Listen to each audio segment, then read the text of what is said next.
Hello friends, स्वागत है हमारे आज के इस वीडियो में। तो आज के इस वीडियो में हम क्लास 10th भारतीय भवन बुक केमिस्ट्री चैप्टर नंबर 6 प्राकृतिक संसाधन का प्रबंधन का सभी प्रश्नों का उत्तर करेंगे। इसके पिछले वाले वीडियो में हम चैप्टर नंबर 5 के सभी प्रश्नों का उत्तर कर लिए थे। आज के इस वीडियो में चैप्टर नंबर 6 प्राकृतिक संसाधन का प्रबंधन के सभी प्रश्नों को उत्तर करेंगे। तो देखिए, सबसे पहले पहला क्वेश्चन है लघु उत्तरीय प्रश्न का कि चिपको आंदोलन के प्रवर्तक कौन है। चिपको आंदोलन के प्रवर्तक कौन है? आंसर है सुंदर लाल बहुगुणा और चंडी प्रसाद भट्ट। तो सुंदर चिपको आंदोलन के प्रवर्तक कौन है? सुंदर लाल बहुगुणा और चंडी प्रसाद भट्ट। फिर दूसरा है ऊर्जा के दो परंपरागत स्रोतों का नाम लिखे। तो आंसर है कोयला और पेट्रोलियम। फिर है अगला कि ह्रास हुए भूमिगत जल का पुनः परिपूर्ण किससे होता है। तो आंसर है कि वर्षा जल के भूमि में रिसने से ह्रास हुए भूमिगत जल का पुनः परिपूर्ण होता है। वर्षा जल के भूमि में रिसने से ह्रास हुए भूमिगत जल का पुनः परिपूर्ण होता है। अगला है क्वेश्चन कि जल उपलब्धता में गिरावट के क्या कारण है। आंसर है कि जनसंख्या वृद्धि, जल का दुरुपयोग, वर्षा जल में कमी, वन में कमी आदि के कारण जल उपलब्धता में गिरावट प्रमुख कारण है। फिर अगला क्वेश्चन है कि पृथ्वी पर ग्रीन हाउस प्रभाव डालने वाली सबसे प्रमुख वायुमंडलीय गैस कौन सी है। तो आंसर है CO2। फिर है क्वेश्चन कि पुनर्चालन के एक लाभ बताएं। आंसर है कि पुनर्चालन से बेकार पदार्थ को फिर से उपयोगी बनाया जा सकता है। फिर अगला क्वेश्चन है कि कोयला तथा पेट्रोलियम के संरक्षण के लिए हमें क्या करना चाहिए। तो आंसर है कि कोयला तथा पेट्रोलियम के संरक्षण के लिए हमें नवीकरणीय ऊर्जा स्रोत का उपयोग करना चाहिए और गैर वैकल्पिक ऊर्जा स्रोत की खोज करनी चाहिए। फिर क्वेश्चन है कि ऊर्जा के दो गैर परंपरागत स्रोत का नाम लिखिए। आंसर है कि ऊर्जा के दो गैर परंपरागत स्रोतों के नाम सौर ऊर्जा एवं पवन ऊर्जा है। फिर अगला क्वेश्चन है कि चिपको आंदोलन का लक्ष्य क्या था। आंसर है कि चिपको आंदोलन का लक्ष्य जल, जंगल और जमीन की रक्षा करना था। चिपको आंदोलन का उद्देश्य क्या था? जल, जंगल और जमीन की रक्षा करना। फिर क्वेश्चन है कि भारत के राष्ट्रीय उद्यानों का नाम बताएं। तो भारत के दो राष्ट्रीय उद्यानों के नाम संजय गांधी राष्ट्रीय उद्यान और वेतल राष्ट्रीय उद्यान है। फिर अगला क्वेश्चन है कि दो जीवाश्म ईंधन के नाम बताएं। तो आंसर है कि दो जीवाश्म ईंधन के नाम कोयला और पेट्रोलियम है।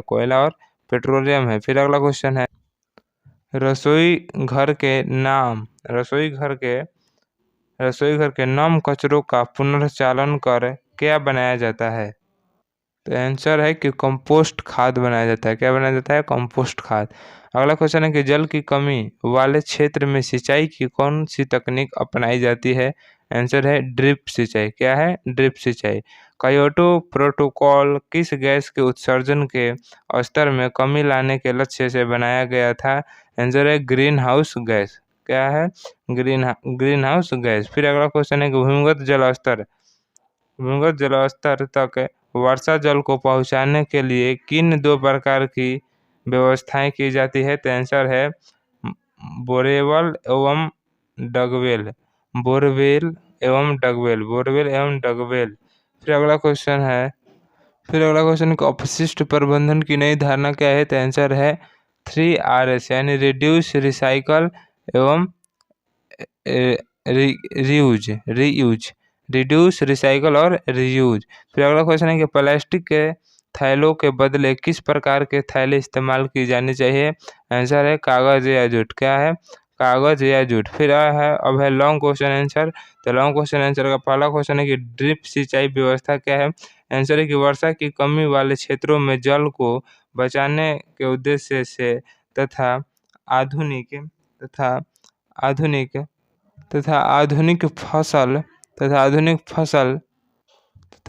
फसल उत्पादन हेतु पाइप की सहायता से सीधे फसली पैदा तक जब जल पहुंचाया जाता है तो ऐसी व्यवस्था को हम लोग ड्रिप सिंचाई कहते हैं। तो ड्रिप सिंचाई किसे कहते हैं? तो वर्षा की कमी वाले क्षेत्रों में जल को बचाने के उद्देश्य से तथा आधुनिक फसल उत्पादन हेतु पाइप की सहायता से सीधे फसली पैदा तक जब जल पहुंचाया जाता है तो ऐसी व्यवस्था को हम ड्रिप सिंचाई कहते हैं। फिर अगला क्वेश्चन है कि जल संचयन क्या है। तो आंसर है कि जल को तालाब, आहर आदि में इकट्ठा करना जल संचयन कहलाता है। इसके लिए वर्षा जल का उपयोग किया जाता है। इसके अतिरिक्त बड़े पैमाने पर नदियों पर बांध बनाकर जल संचयन किया जाता है। इसके अतिरिक्त जमीन की सतह के नीचे टंकी बनाकर भी वर्षा जल को संचित किया जाता है।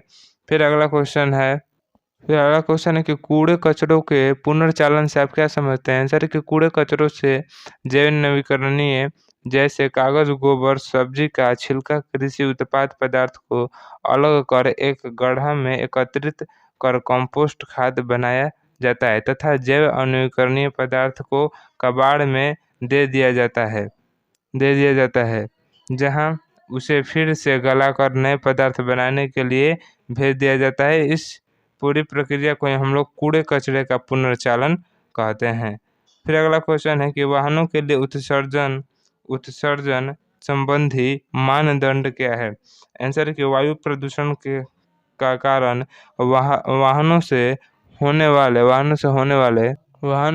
वाले धुआं उत्सर्जन में ज़्यादा प्रदूषित पदार्थ न हो, इसके लिए वाहनों को डीजल और पेट्रोल के बदले सीएनजी गैस से चलाने की सलाह दी गई। इसके लिए उत्सर्जन संबंधी मानदंड यूरो 1, 2, 3, 4 लागू किया गया है। फिर अगला क्वेश्चन है कि वन तथा वन्यजीव हमारे लिए किस प्रकार से लाभदायक हैं? तो आंसर है कि वन तथा वन्यजीव हमारे लिए निम्नलिखित प्रकार से लाभदायक है। पहला है कि वन से हमें औषधीय गुण वाले पौधे, जड़ी बूटी, फल फूल, लकड़ियाँ आदि मिलता है। दूसरा है कि वन्यजीव हमारे सभ्यता संस्कृति को पहचान है। वन्यजीव जो है वो हमारे सभ्यता संस्कृति की पहचान है, इससे जैव विविधता कायम रहती है। फिर तीसरा है कि वन से वातावरण शुद्ध रहता है। उचित वर्षा और भौम जल स्तर को कायम रखने के लिए भी वन की महत्वपूर्ण भूमिका है। फिर अगला पॉइंट है कि पेड़ पौधे की जड़ें मिट्टी की जड़ों को बांध कर रखती है जिससे मृदा अपरदन नहीं होता है और पत्तियों को सड़ने से ह्यूमस उत्पन्न होता है जिससे मिट्टी की उर्वरा शक्ति कायम रहती है। फिर अगला क्वेश्चन है कि वन एवं वन्य जीव के संरक्षण के उपायों का उल्लेख करें। आंसर है कि वन एवं वन्य जीव के संरक्षण के निम्नलिखित उपाय हैं। पहला है कि वन या पेड़ों की कटाई पर पूर्णतः रोक लगाना चाहिए। केवल सूखे हुए पेड़ों को ही काटने की अनुमति होनी चाहिए। दूसरा है कि बंजर तथा पड़ती भूमि पर सघन वृक्षारोपण के कार्यक्रम को संचालित करना चाहिए। फिर तीसरा कि जंगली जानवर का शिकार, तस्करी के साथ साथ मंदारी, तमाशा, सर्कस आदि में उपयोग पर रोक लगाना चाहिए। फिर अगला पॉइंट है कि लोगों को वन एवं वन्य जीवों के प्रति जागरूक कर वृक्षारोपण के लिए प्रोत्साहित करना चाहिए। फिर अब अगला क्वेश्चन है 7 नंबर की चिपको आंदोलन पर टिप्पणी लिखे। आंसर है कि 1970 के दशक में उत्तराखंड के पहाड़ी क्षेत्रों में वनों को कटने से बचाने के लिए सुंदरलाल बहुगुणा और चंडी प्रसाद भट्ट के नेतृत्व में लोग पेड़ से चिपक गए। इस आंदोलन को चिपको आंदोलन कहते हैं। इस आंदोलन के कारण हरे भरे वृक्ष कटने से बच गए। साथ ही साथ सरकार एवं आम नागरिक का ध्यान पर्यावरण सुरक्षा के प्रति खींचा। फिर अगला क्वेश्चन है कि जल संचयन क्यों जरूरी है?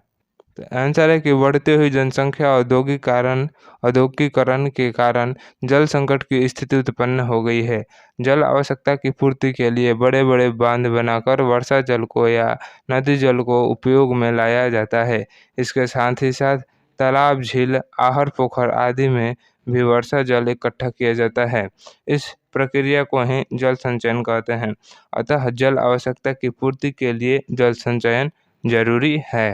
फिर अगला क्वेश्चन है कि बांध से क्या लाभ होता है, बताएं। आंसर है कि बांध से निम्नलिखित लाभ होता है। इससे बिजली का उत्पादन होता है। दूसरा है कि इससे नहर निकालकर सिंचाई की व्यवस्था की जाती है।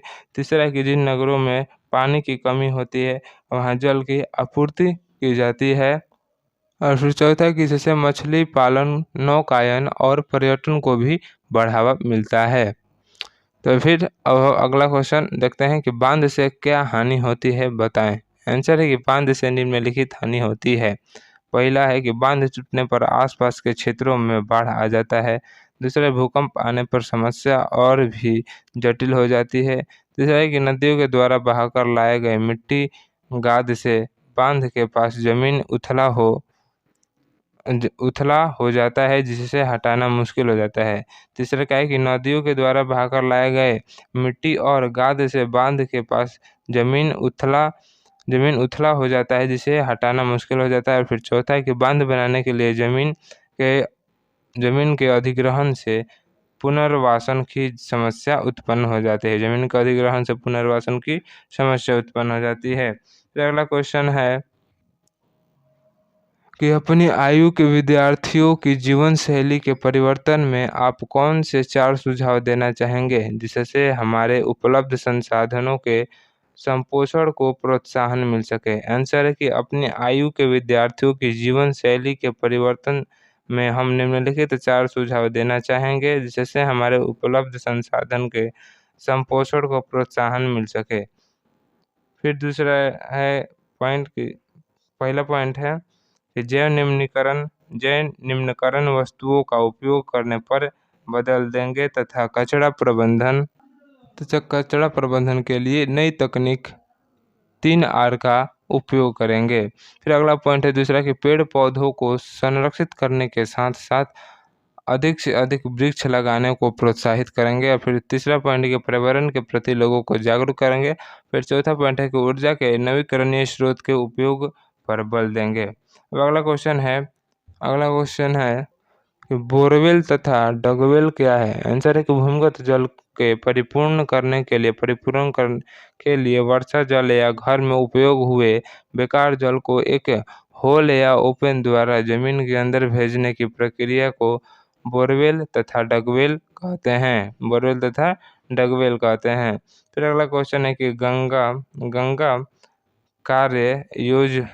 गंगा कार्यवन योजना यानी GAP क्या है। तो गंगा नदी के जल को स्वच्छ करने के लिए 1986 ईस्वी में 300 करोड़ रुपए का एक प्रोजेक्ट लाया गया, जिसके अंतर्गत ऋषिकेश से लेकर कोलकाता तक गंगा नदी को स्वच्छ बनाने की योजना थी। कुछ स्थानों पर इससे सीमित लाभ मिला, लेकिन जन भागीदारी न मिलने के कारण यह योजना फेल हो गया। तो यह योजना कब अपनाया गया था, तो 1986 में। इसे याद कर लीजिएगा, यह ऑब्जेक्टिव में पूछता है। फिर अगला क्वेश्चन है कि क्योटो प्रोटोकॉल क्या है। तो आंसर है कि 1997 ईस्वी में जापान के क्योटो शहर में ग्लोबल वार्मिंग रोकने के लिए एक इंटरनेशनल कॉन्फ्रेंस का आयोजन किया गया, जिसमें 6 प्रमुख ग्रीन हाउस गैसों के उत्सर्जन में कमी लाने के लक्ष्य निर्धारित किया गया। इसे ही हम लोग क्योटो प्रोटोकॉल कहते हैं। क्योटो प्रोटोकॉल कब अपनाया गया था, तो 1997 में जापान के क्योटो शहर में इसे अपनाया गया था। आप इसे ऑब्जेक्टिव के रूप में याद कर सकते हैं, ये ऑब्जेक्टिव क्वेश्चन में पूछता है। तो क्योटो प्रोटोकॉल क्या है, तो 1997 जापान में क्योटो शहर में ग्लोबल वार्मिंग रोकने के लिए एक इंटरनेशनल कॉन्फ्रेंस का आयोजन किया गया, जिसमें 6 प्रमुख ग्रीन हाउस गैसों के उत्सर्जन में कमी लाने के लिए लक्ष्य निर्धारित किया गया। इसे हम लोग क्योटो प्रोटोकॉल कहते हैं। आज की इस वीडियो में हमने चैप्टर नंबर 6 के भी सभी प्रश्नों का आंसर कर लिया है। अब हम केमिस्ट्री के सभी चैप्टरों का आंसर कर लिया। अब हम बायो के सभी चैप्टरों का आंसर करेंगे। अगर मेरा वीडियो अच्छा लगा तो मेरे वीडियो को लाइक करें, अपने दोस्तों के पास अधिक से अधिक शेयर करें। अगर आप मेरे चैनल पर नए हैं तो मेरे चैनल को प्लीज़ सब्सक्राइब करके बेल आइकन को ऑल पर सेट कर लें, ताकि मैं अगला जो कुछ भी वीडियो बनाता हूँ उसका नोटिफिकेशन आपके पास पहुँचता रहे।